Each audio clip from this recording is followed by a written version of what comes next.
প্ৰথমতে মই কুকাৰত তেল দি ল'লোঁ। 2 মিনিটমান ভাজি লোৱাৰ পিছত পিঁয়াজখিনি এইখিনি দি দিলোঁ।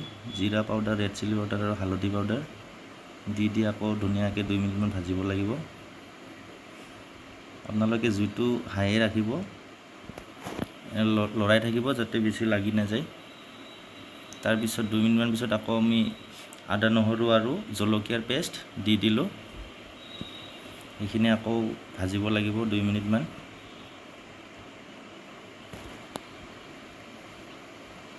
ধুনীয়া কালাৰ আহি গৈছে। 2-3 মিনিটমান ভাজি থাকিব। এতিয়া অলপ লাগিব দিব লাগে। একচুৱেলি কুকাৰত অলপ লাগিব দিলে তাৰ সোৱাদটো অলপ বেছি হয়। এতিয়া আমি ইয়াতে অলপ গৰম পানী আমি এড কৰিম।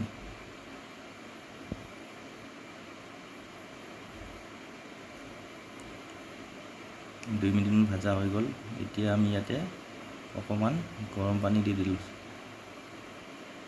বেছি নিদিব, অকণমান দিব যাতে মছলাখিনি মিক্স হয় ভাল কৰি। তাৰপিছত এতিয়া মাংসখিনি দি দিলোঁ। মই 750 গ্ৰাম মাংস আনিছিলোঁ।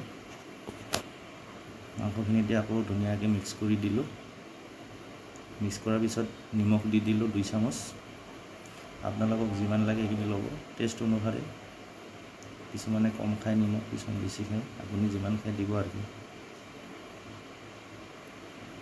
এতিয়া আমি ইয়াত 2টা আলু দিম। আলু নিদিয়াকৈ বনালে একচুৱেলি বেছি সোৱাদ হয়, তথাপি মানুহ বেছি সেইকাৰণে আলু 2টা দি দিছোঁ। আলহী আহিছে। আলুখিনি দি 10 মিনিটমান মিডিয়াম ফ্লেমত আপোনালোকে এনেকৈ লৰাই মাজে মাজে ভাজি থাকক। এনে ঢাকনিখন অলপ লগাই দিছোঁ। 10 মিনিটমান ভজা হৈ গ'ল। এতিয়া আকৌ মই ইয়াতে গৰম পানী এড কৰিম। বেছি নিদিব, মাংসখিনি তল যোৱা নোযোৱাকৈ দিব। তাৰপিছত ঢাকনিখন লগাই দিব।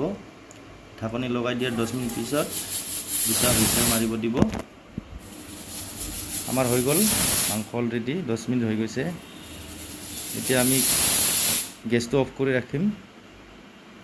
গেছ অফ কৰাৰ 15 মিনিট পিছত ঢাকনিখন নিজে খুলিব দিছোঁ। চাওকচোন কেনেকুৱা হৈছে। ৱাও, ধুনীয়া কালাৰ আহিছে। মাংস সোৱাদি লাগিব যেন লাগিছে।